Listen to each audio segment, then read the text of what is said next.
The seventh factor on the Eightfold Path is right mindfulness. And now we're coming to the heart of the mental cultivation as part of the Eightfold Path. Whereas the previous factor of the Eightfold Path is right effort, developing mindfulness is one of the preeminent right efforts. Mindfulness, right mindfulness, is considered to be a wholesome and skillful state of mind to develop. It's healing and helpful. It's greatly beneficial.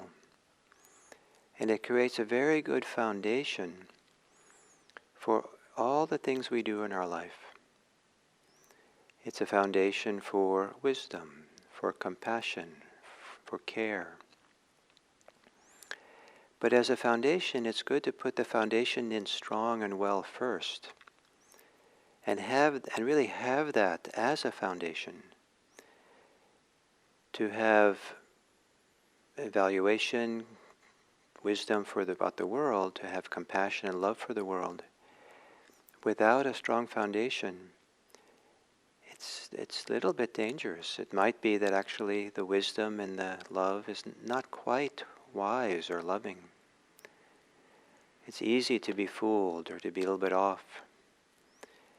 Or it might be that the wisdom and love is unstable, easily succumbing to something different. So we cultivate mindfulness, and it's helpful to really cultivate it for its own sake first, and so to keep the simplicity of it. And part of the reason for that also is that on the path to liberation, the spiritual liberation that Buddhism is talking about, mindfulness is the preeminent mental state, mental practice that leads to liberation. And at all the stages along the way, mindfulness is important. Right up to the brink of awakening, mindfulness is there. And so to really learn the art of mindfulness is so helpful. And that art of mindfulness is an art in part of being very simple with experience. Not evaluating or making it complicated. Just being with the present moment experience. And as if there's no past, no yesterday, as if there's no tomorrow, no future. Of course there is, and of course wisdom will operate to help us understand what to do in relationship to the past and the future. But the simplicity of mindfulness to get established here, without the mental activity required for thinking about the past and the future. And it's really a delight to really let go of so much, to really take in this moment, the beauty of this moment, the fullness of this moment, the depth of this moment, and the miracle of mindfulness, the miracle of being conscious. And it's one of the great miracles, one of the great wonders of the world, to be conscious, to be aware. And it's often probably one of the most overlooked wonders of the world. And people can spend all day busy with their lives without ever really being cognizant how special it is, how wondrous it is to be conscious. In fact, if you pointed out to someone busy with the affairs of daily life, they might even think you're crazy. If I go downtown and come up to a stranger who's busy going around their day and say, oh, wow, you might want to take a moment and be aware that you're conscious, that the consciousness is here, that you're aware. I don't think it would be well received. I think that they have important things to do. But to really find this foundation and value it opens up a wide possibilities. And one of the greatest ones is freedom itself. So what is mindfulness? And there's a difference between how mindfulness is taught in the teachings of the Buddha and how it's often taught in the modern world, especially in the modern world where there's a secular mindfulness that's being taught. And they're all good, it's all helpful but there are distinctions to be made between I think it's helpful to understand what the Buddha was teaching. First, the Buddha never told anyone, gave no instructions about doing mindfulness. My mother growing up might have told me, Gil, be more mindful. Because maybe I was tracking mud into the house. And you should be more mindful, what you're doing there. And so that's an activity to be mindful. What she's saying is be more attentive. The Buddha never said to anyone, do mindfulness. What he said, the verb related to the word sati, one of the ones is to establish. And the second one is to dwell in, to abide in. One establishes and abides in mindfulness. And establish something is you're not necessarily doing it, you're bringing it in and rooting it here, letting it be here. And a lot of that has to do with letting go. To establish being aware, a lot of it just letting go of the preoccupations so awareness can really be here. So the Buddha never said do mindfulness, but he did say to establish it and then to abide in it. I love the expression abide. The word viharati can also mean to live in or to dwell in. And to live in something kind of implies you're kind of in a state. And so in a state of awareness. Now, mindfulness practice is different than mindfulness itself. And the distinction I make here is that if you're one person could be running, and you ask, what are you doing? So I'm just running. Another person is running, and you ask what they're doing, and they say, I'm training. I'm training to run for a race or something. The first person, you don't know if they're running away from the police, if they're just running for the fun of it, running for exercise, or what they're doing. They're just running. The second person, you have a sense that running as a training is more than just running. It involves maybe endurance running, speed, alternating how fast you run, how far you run, the way you run. All kinds of things go into the training to run. It's much more complicated than just running.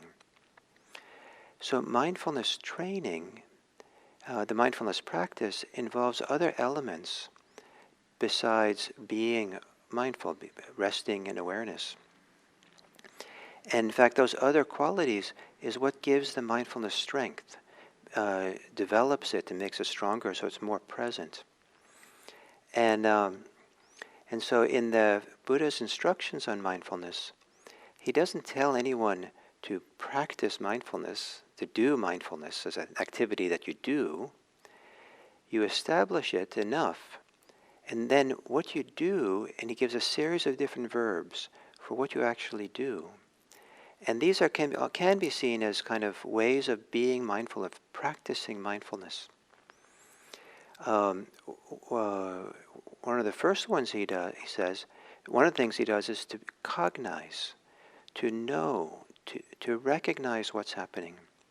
And that's a cognitive capacity of the mind, to know what's happening as it's happening. And that's often represented in mindfulness practice by doing simple mental noting.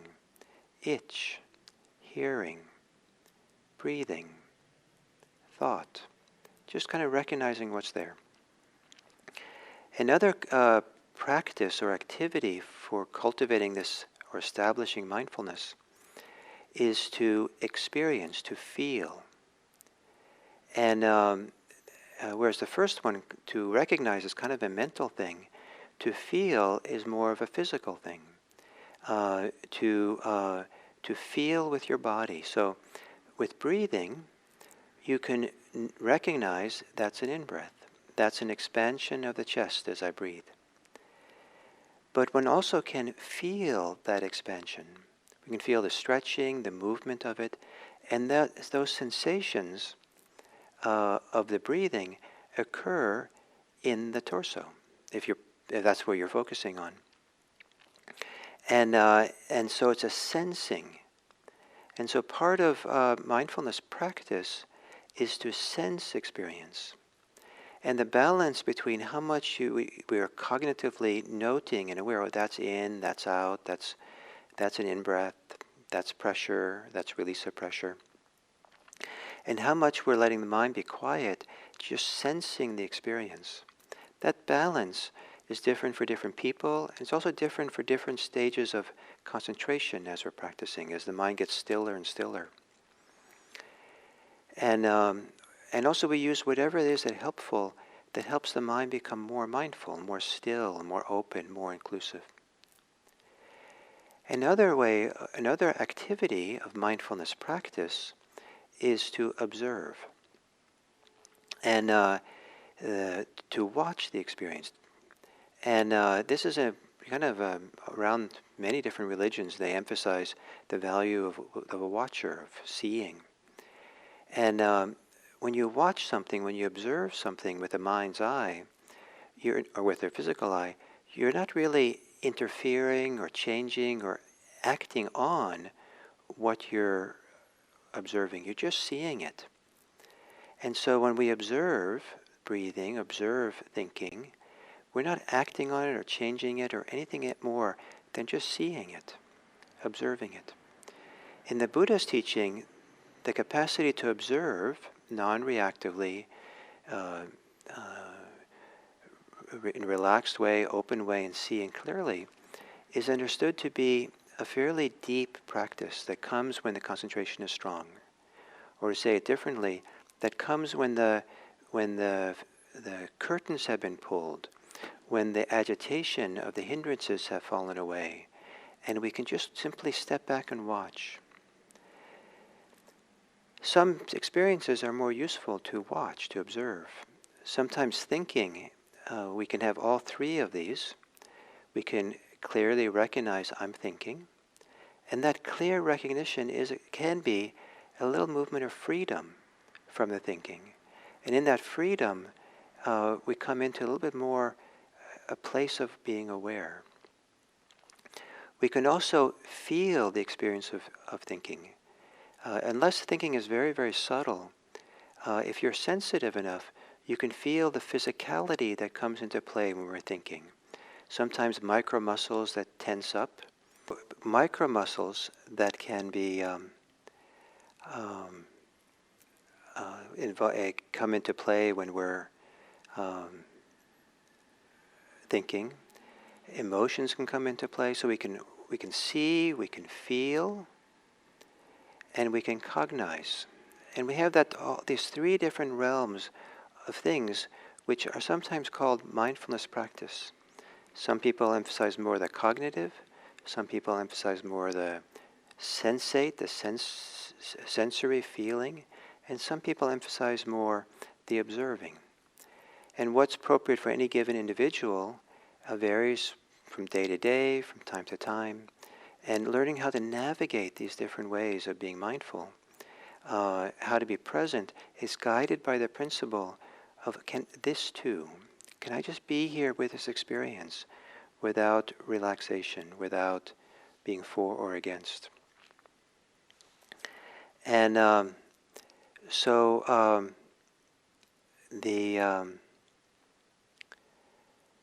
and then as we practice these different things, observing, feeling, and cognizing, knowing, then mindfulness gets stronger and stronger. And as it gets stronger, the sense of being conscious, being aware becomes stronger. And then we can rest in that, we can abide in it until it's kind of lucid. And this ability just to abide and rest in awareness, without the ego and self-identity issues coming into play, without reactivity, without our desires operating, without aversions operating. Just a profound state of peace allows things more and more for the cobwebs of the mind to unravel, allows more and more for the ways in which we're contracted or tight or entangled, caught in experience, begin to unravel as well. And more there's freedom to be found. And that freedom in awareness which is freedom, is really one of the best things. And it's a great foundation for wisdom and for love. So that's kind of a background for how the Buddha then goes on to teach what right mindfulness is, the 4 foundations of mindfulness. And I will touch on these next week. And in the meantime, you might, over this weekend, consider a little bit useful, beneficial ways that you might have experienced these 3 different aspects of mindfulness practice. Knowing, clear recognition, sensing or really feeling through the body what your experience is, and observing. And have fun with them. Enjoy the different ways of practicing mindfulness. Thank you very much.